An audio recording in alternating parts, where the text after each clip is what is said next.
Welcome everyone.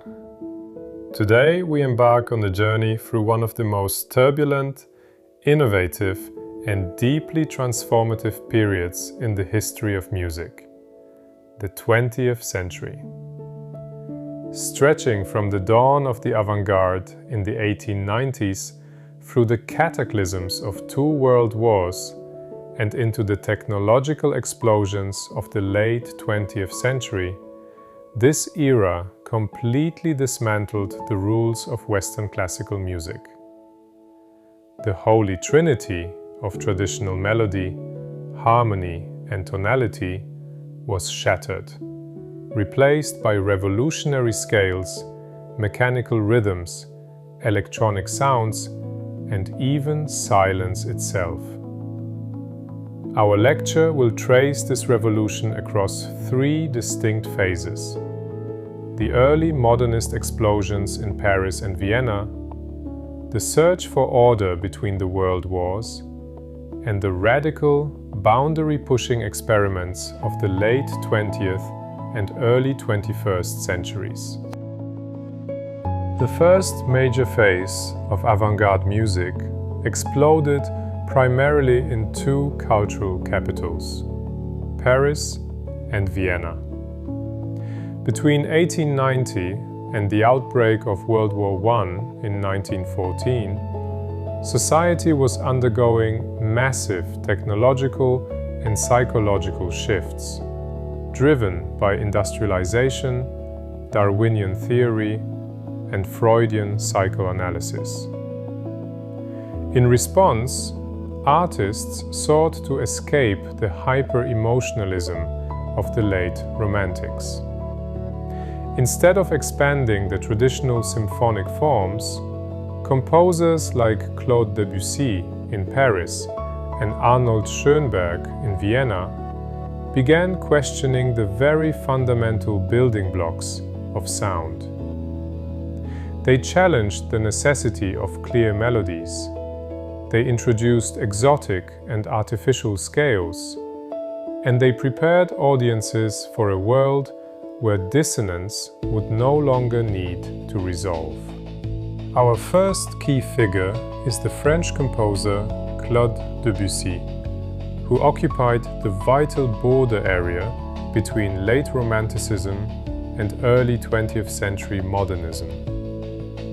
Often labeled an impressionist due to his stylistic parallels with painters like Claude Monet, Debussy was actually deeply inspired by the symbolist poets of his era, who used words for their sheer suggestive power rather than their literal meaning.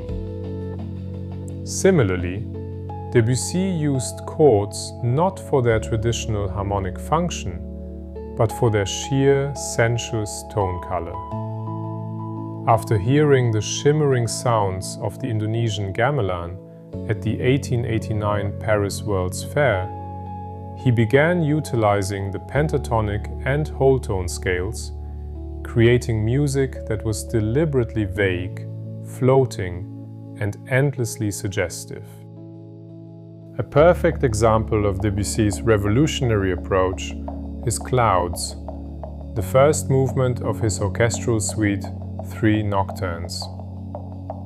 Here, the music does not tell a literal story or develop a strong, heroic narrative in the Beethovenian sense. Instead, it paints a static, atmospheric picture of clouds drifting across the sky. The piece opens with a quiet, oscillating pattern in the woodwinds that avoids any strong sense of a tonal center. Throughout the movement, Debussy fragments the melody, relying heavily on a haunting, unresolved English horn motif that repeats without ever truly developing. It is a masterpiece of shifting instrumental colors, emphasizing texture and mood over traditional structural logic. While Debussy was softening the edges of music in Paris, a young Russian expatriate named Igor Stravinsky was preparing to inject it with violent, driving rhythm. Stravinsky found his breakthrough working with the Ballet Russe, an innovative Russian dance company based in Paris, led by the visionary impresario Sergei Diaghilev. Diaghilev famously commanded Stravinsky to "astonish me," and Stravinsky delivered with a series of revolutionary ballets. Embracing the movement of primitivism, much like Pablo Picasso was doing in the visual arts, Stravinsky deliberately sought out harsh, unrefined, and objective sounds, stripping away romantic sentimentality to reveal music's raw, rhythmic power. Stravinsky's primitivist aesthetic reached its shocking climax in 1913 with the premiere of The Rite of Spring, arguably the most famous musical scandal in history. The ballet depicts a brutal pagan fertility ritual ending in a virgin's sacrificial dance to death. To match this violent subject matter, Stravinsky wrote music that assaulted the ears of the Parisian audience, leading to an actual riot in the theater. He used grinding, brutally dissonant chords, incredibly irregular meters, and unpredictable, explosive accents. The orchestra was treated almost entirely as a massive percussion instrument, permanently changing how 20th century composers would think about rhythm and meter.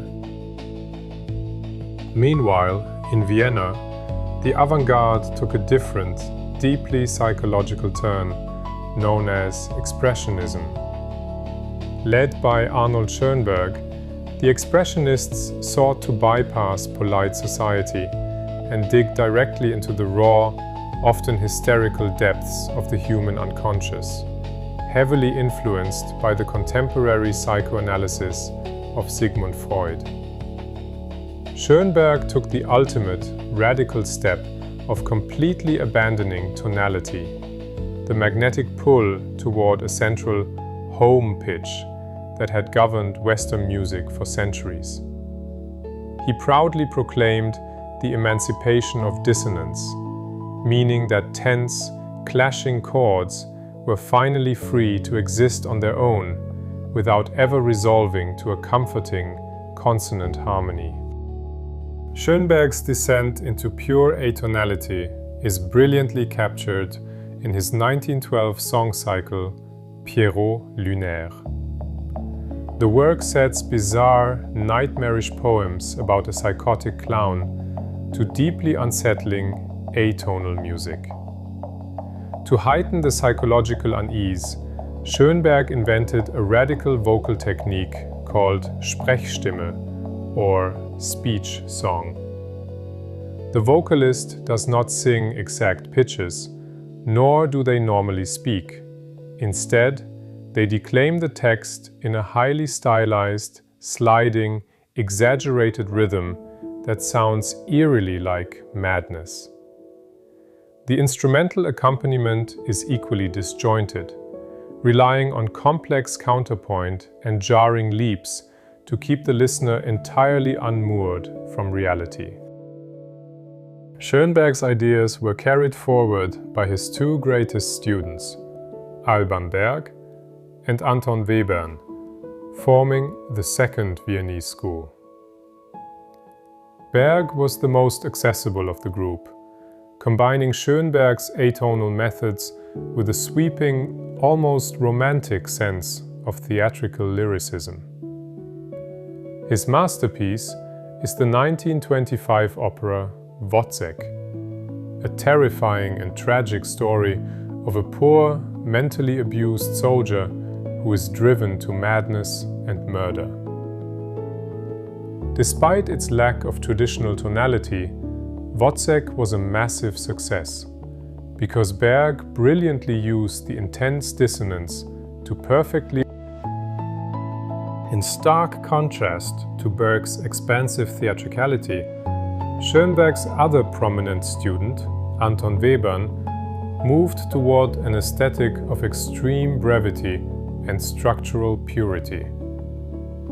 Webern envisioned music where every single note, rest and dynamic marking was of maximum isolated importance.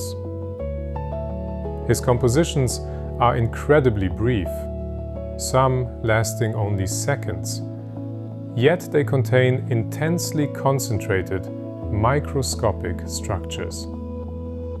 He relied heavily on the technique of tone-color-melody, where a melodic line is rapidly passed around different instruments, creating a sparkling, pointillist texture that would become massively influential to the avant-garde composers of the post-World War II generation. While the Europeans were rewriting the rules, the United States produced its own radical pioneer, Charles Ives. Working completely in isolation from the European avant-garde, Ives was an insurance executive by day and a visionary composer by night.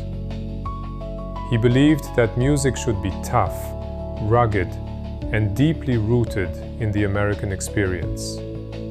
He gleefully combined conflicting musical styles, layering hymn tunes, marching band music, and popular songs on top of one another in clashing keys and meters. Ives celebrated the mistakes of amateur musicians, finding profound spiritual truth in the chaotic, dissonant, and messy realities of everyday American life.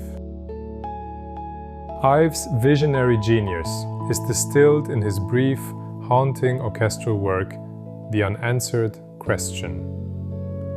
Written decades before such spatial experiments were common, Ives requires three distinct musical groups that completely ignore one another. A quiet, consonant string ensemble plays continuously in the background, representing the silence of the Druids. A solo trumpet occasionally interrupts with a dissonant, jarring phrase, the question of existence. Finally, a group of woodwinds attempts to answer the trumpet, growing increasingly agitated and dissonant with each attempt. The simultaneous clashing layers do not fit together in any traditional contrapuntal way, brilliantly reflecting the modern era's quiet desperation and lack of communication. Following the devastation of World War I, the aggressive, shocking experimentation of the early avant-garde gave way to a period of consolidation. The world had seen enough chaos, and artists sought to re-establish order. In music, this led to neoclassicism, a movement where composers looked back to the forms, genres, and objective clarity of the 18th century classical era, but updated them with modern, dissonant harmonies and jagged rhythms. Composers aimed for a cool, emotionally restrained objectivity, prioritizing craftsmanship and structure over the indulgent, raw emotionalism that had characterized both the late Romantics and the Expressionists. In France, Maurice Ravel perfectly embodied this interwar aesthetic. While often lumped together with Debussy as an impressionist, Ravel was far more classical in his structural approach, writing melodies with clear, precise outlines and traditional forms. Ravel was a master orchestrator, famously transforming simple tunes into blazing orchestral spectacles, as in his famous Bolero. Moreover, Ravel was deeply fascinated by American jazz, which swept through Paris after the war. In his Piano Concerto in G, he brilliantly synthesized the infectious syncopations and blue notes of jazz with the rigorous demands of classical concerto form. In Eastern Europe, the Hungarian composer Béla Bartók found his modernist voice by diving deeply into the roots of folk music.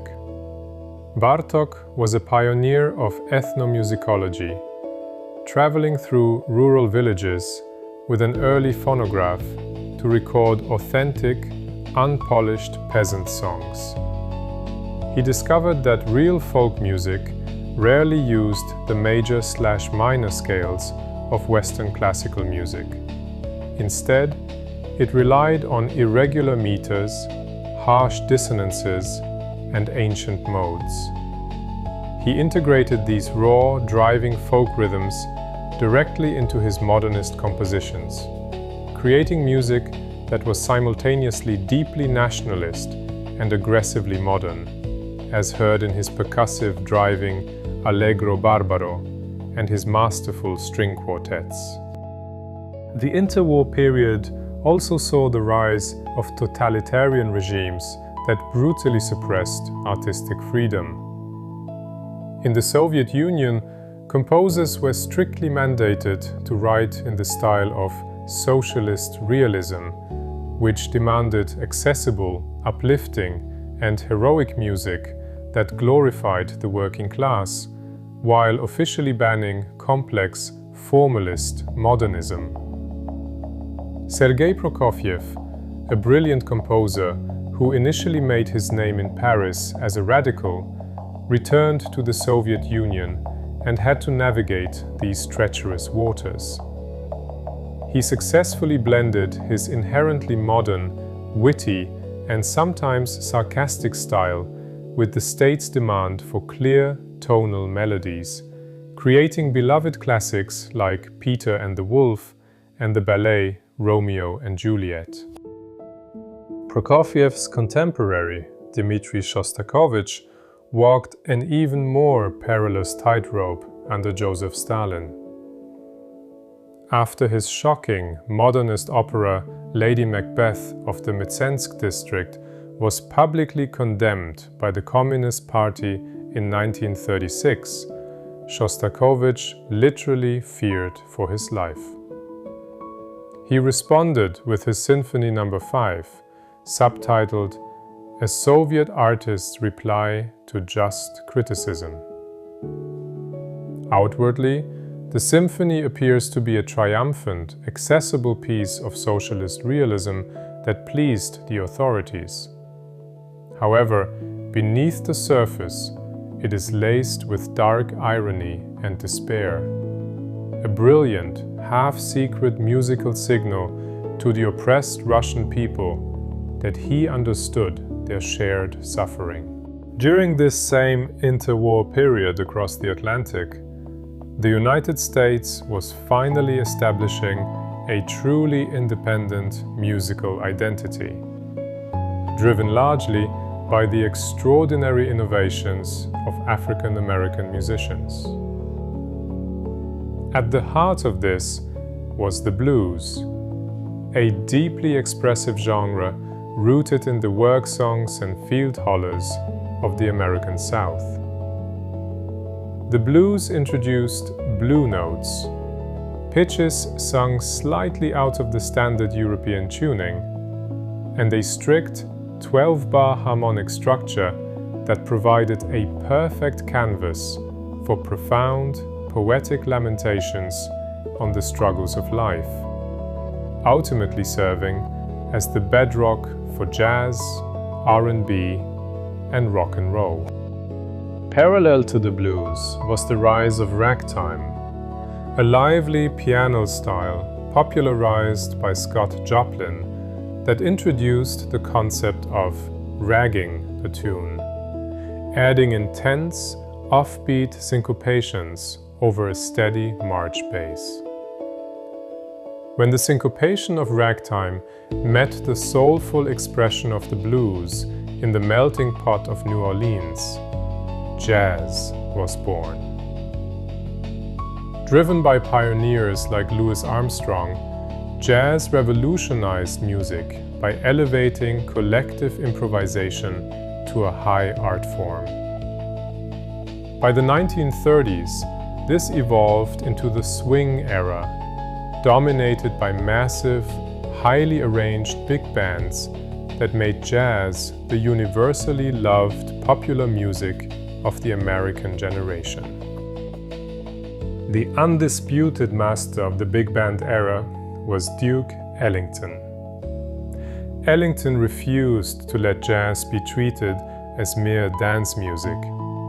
He viewed his jazz orchestra as a serious, complex compositional tool, much like a European symphonic composer viewed the orchestra.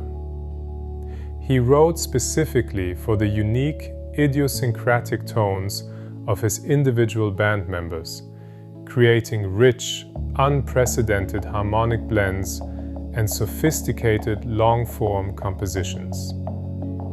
Works like Conga Brava demonstrate his ability to merge infectious swing rhythms, Latin American beats, and highly complex, almost modernist harmonic structures into a seamlessly unified jazz masterpiece. As jazz swept the globe, classical composers rushed to incorporate its energy into the concert hall. The most successful synthesis came from George Gershwin, an American composer who initially made his fortune writing Tin Pan Alley pop songs and Broadway musicals. In 1924, Gershwin premiered Rhapsody in Blue, a landmark work that proved jazz and classical music could seamlessly coexist. He continued to blur these boundaries, culminating in his 1935 masterpiece, Porgy and Bess, a full-scale opera utilizing African-American spirituals, blues, and jazz, which permanently secured his place in the international classical repertory. This era also saw the flourishing of the Harlem Renaissance, a profound cultural awakening of African-American art, literature, and music. A key musical figure in this movement was William Grant Still, the first African-American composer to have a symphony performed by a major U.S. orchestra. Still's Afro-American Symphony brilliantly translated the American experience into classical form. He utilized a standard classical symphony structure, but populated it entirely with themes inspired by the blues, spirituals, and jazz, proving that the African-American musical idiom was a rich, fertile ground for the highest levels of symphonic composition. Seeking an American voice that could speak to a nation battered by the Great Depression, Aaron Copland developed a distinct populist style that became the defining sound of the American landscape. Turning away from the harsh avant-garde modernism of his youth, Copland deliberately simplified his harmonic language. He spaced his chords widely, emphasizing open intervals like fourths and fifths to reflect the vast open grandeur of the American West. By incorporating pioneer songs, cowboy tunes, and shaker hymns into beloved, accessible ballets like Appalachian Spring and Rodeo, Copland gave the United States a profound, enduring national soundtrack. The end of World War II in 1945 brought a profound reckoning to the globe. The devastation of the Holocaust, the deployment of the atomic bomb, and the onset of the Cold War left society deeply traumatized, proving that all previous human conceptions of progress were terrifyingly inadequate. The arts responded by fracturing into extreme, contrasting directions. A new, second generation of avant-garde composers arose. Some sought absolute, mathematical control over every aspect of sound to prevent the chaos of the world, while others abandoned control entirely, leaving their music completely up to chance. Reacting to the trauma of the war, composers like Pierre Boulez in France and Milton Babbitt in the United States sought absolute, objective control over music. They expanded upon Schoenberg's 12-tone serialism, creating a system called total serialism.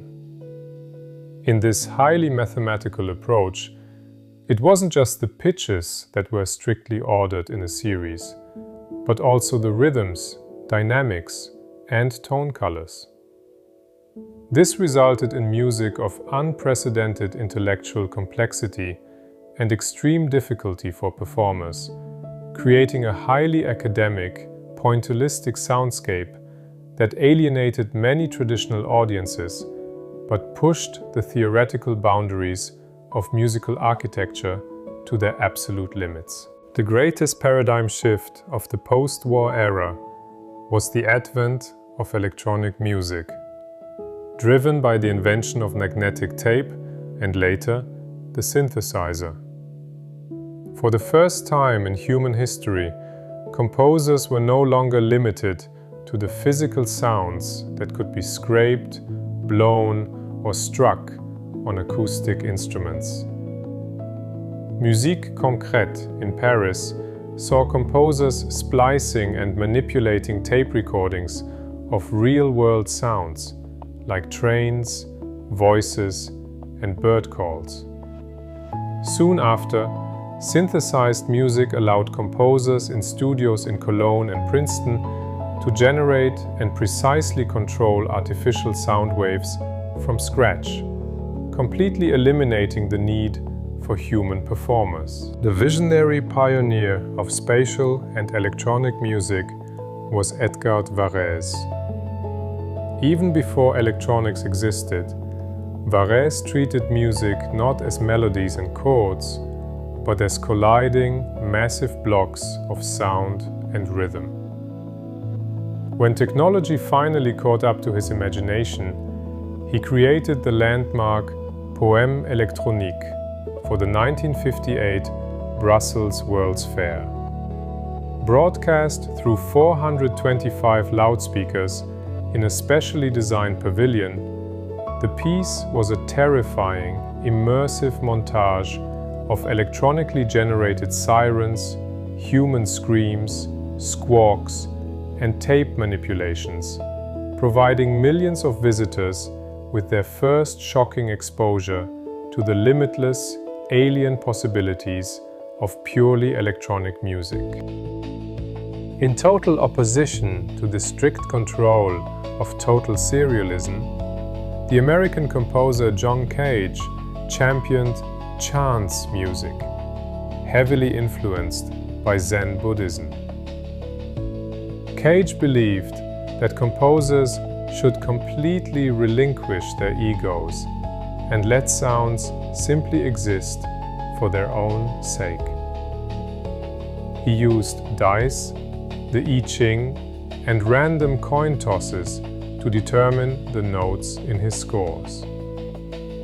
His most famous and notorious work is 4 minutes and 33 seconds, where the performer sits in silence on stage for exactly 4 minutes and 33 seconds. The music consists entirely of the random ambient sounds in the concert hall. Bridging the gap between electronic sound and acoustic instruments was the Hungarian composer György Ligeti. Ligeti moved away from clear rhythms, melodies, and chords entirely, focusing instead on sound complexes, massive, dense blocks of tone color that slowly morph and evolve over time.